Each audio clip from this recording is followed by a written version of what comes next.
મહેસાણાના રાધનપુર રોડ અને ત્યારબાદ નાગલપુર ગામમાં યુવક પર લાકડી તથા લોખંડની પાઇપ વડે જીવલેણ હુમલો કરવામાં આવ્યો હોવાની ઘટના સામે આવી છે।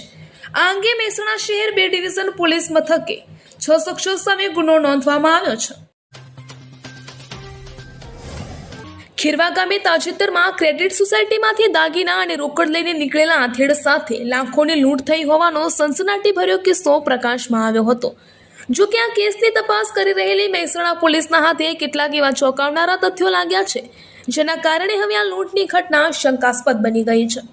આ ચકચારી કેસમાં ચોંકાવનારો વળાંક આવ્યો કે જે લૂંટનો ભોગ બન્યાનો દાવો કરનાર ફરિયાદી આધેડ પોતે જ પોલીસના શંકાના દાયરામાં આવી ગયા છે।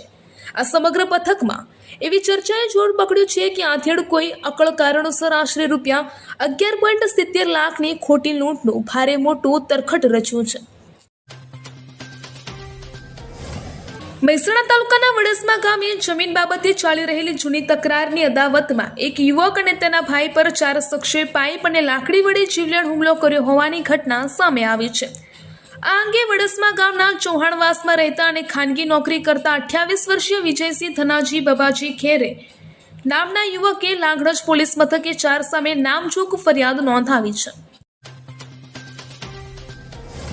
રાજ્ય સરકારે પાલનપુર નગરપાલિકાનો વિકાસ નકશો મંજૂર કર્યો છે। આ વિકાસ નકશો નગરજનોના અભ્યાસ માટે નગરપાલિકા કચેરી ખાતે જાહેર નિરીક્ષણ માટે ખુલ્લો મૂકવામાં આવ્યો છે। આ વિકાસ નકશામાં શહેરના વિવિધ વિસ્તારોના ઝોનિંગ તેમજ ટીપી રોડોનું આયોજન નક્કી કરવામાં આવ્યું છે। આગામી સમયમાં શહેરની જરૂરિયાત અને વિકાસને ધ્યાનમાં રાખીને તબક્કાવાર ટાઉન પ્લાનિંગ સ્કીમો અમલમાં મૂકવાનો નિર્ણય લેવામાં આવશે। અમદાવાદના સુપ્રસિદ્ધ અને ઐતિહાસિક જગન્નાથજી મંદિરની 149મી રથયાત્રા આવતીકાલે નીકળવાની છે। આ ભવ્ય ધાર્મિક મહોત્સવને લઈને સમગ્ર શહેર અને ભક્તોમાં ભારે ઉત્સાહ, આનંદ અને ઉમંગ જોવા મળી રહ્યો છે। રથયાત્રા શાંતિપૂર્ણ, સુખદ અને કોઈ પણ વિઘ્ન વિના સંપન્ન થાય તે માટે ભગવાનના ચરણોમાં વિશેષ પ્રાર્થનાઓ કરવામાં આવી રહી છે અને સમગ્ર મંદિર પરિસર ભક્તિના રંગે રંગાયું છે। રથયાત્રામાં સામેલ થનારા ગજરાજોનું આજે પૂજન કરવામાં આવ્યું હતું અને ભગવાન જગન્નાથના સોના વેશમાં મોટી સંખ્યામાં ભક્તોએ દર્શન કર્યા હતા।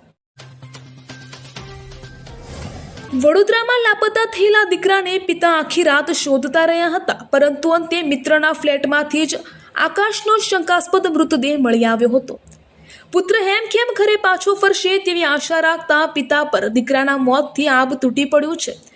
વડોદરા તાલુકાના વરાણા પોલીસ સ્ટેશન વિસ્તારમાં ડભોઈ રોડ ઉપર આવેલા કુબેર એક્સપ્રેસના F1 103 ફ્લેટમાંથી 21 વર્ષીય યુવક આકાશ રવિન્દ્ર પાટીલનો શંકાસ્પદ હાલતમાં મૃતદેહ મળી આવતા ચકચાર મચી જવા પામી હતી। મકરપુરા વિસ્તારની ચિત્રકૂટ સોસાયટીના રહેવાસી આકાશ ખાનગી કંપનીમાં નોકરી કરતો હતો। આ ઘટનાની જાણ થતાં પોલીસે મૃતદેહને પોસ્ટમોર્ટમ માટે મોકલી આપ્યો છે। સુરતમાં 6 જુલાઈએ પડેલા ભારે વરસાદના કારણે સર્જાયેલી પૂરની સ્થિતિના કારણે શહેરના અનેક વિસ્તારોમાં જળબંબાકારની સ્થિતિ સર્જાઈ હતી અને વેપારીઓનો લાખો રૂપિયાનો માલ પલળી ગયો હતો। રાજ્ય સરકાર દ્વારા પૂરમાં અસરગ્રસ્ત વેપારીઓ માટે રાહત પેકેજની જાહેરાત કરાઈ છે। પૂરના પાણીના કારણે નુકસાની બદલ વેપારીઓને ₹7,500થી લઈને 1 લાખ રૂપિયા સુધીની સહાયની જાહેરાત કરવામાં આવી છે। આ ઉપરાંત વેપારીઓ ફરી ધંધો શરૂ કરી શકે તે માટે ₹30 લાખ સુધીની લોન અને વ્યાજ સહાયની પણ જાહેરાત કરવામાં આવી છે। મહત્વનું છે કે રાજ્ય સરકારે જાહેરાત કરી છે કે વેપારીઓ રોકડ સહાય અથવા વ્યાજ સહાયમાંથી કોઈ પણ એકની પસંદગી કરવાની રહેશે। અમદાવાદ જિલ્લાના બાવળા સરખેજ હાઈવે પર આજે ટ્રિપલ અકસ્માત સર્જાતા ભારે અફરાતફરીનો માહોલ સર્જાયો હતો। પ્રાથમિક માહિતી મુજબ રોડ વિભાગ દ્વારા રોડ ઉપર ઠલવાયેલા કચરા અને કીચડના કારણે એક્ટિવા ચાલકનું વાહન અચાનક સ્લીપ થઈ ગયું હતું।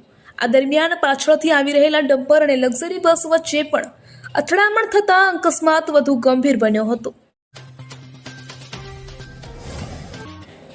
દેશની સૌથી મોટી બીજી રથયાત્રા ગુજરાતના આર્થિક પાટનગર અમદાવાદમાં યોજાય છે। ભગવાન જગન્નાથજીની 149મી રથયાત્રા આવતીકાલે 16 જુલાઈના રોજ જમાલપુર જગન્નાથ મંદિરથી નીકળવાની છે। આ રથયાત્રા જોવા માટે હજારોની સંખ્યામાં દર્શનાર્થીઓ ભગવાનના દર્શન કરવા માટે સમગ્ર રૂટ ઉપર ઉમટી પડતા હોય છે। ત્યારે કાયદો અને વ્યવસ્થા તેમજ સુરક્ષાને લઈને પોલીસ દ્વારા સંપૂર્ણપણે તૈયારીઓ કરી લેવામાં આવી છે. આ સમગ્ર રૂટ ઉપર 30,000થી વધારે પોલીસ અધિકારીઓ કર્મચારીઓ દ્વારા ભગવાન તેમજ નાગરિકોની સુરક્ષા કરવામાં આવનાર છે. નવસારીની હેડ પોસ્ટ ઓફિસને બોમ્બથી ઉડાવી દેવાની ઈમેલ દ્વારા ધમકી મળી હતી. આ ધમકી ખાસ કરીને પોસ્ટ ઓફિસ કેમ્પસમાં આવેલી પાસપોર્ટ ઓફિસને નિશાન બનાવીને મોકલવામાં આવી હતી. ધમકી મળતા જ કલેક્ટર અને પોલીસ તંત્ર સક્રિય બન્યું હતું. જોકે કલાકોના સઘન સર્ચ ઓપરેશન બાદ કોઈ શંકાસ્પદ વસ્તુ ન મળતા તંત્રએ રાહત અનુભવી હતી.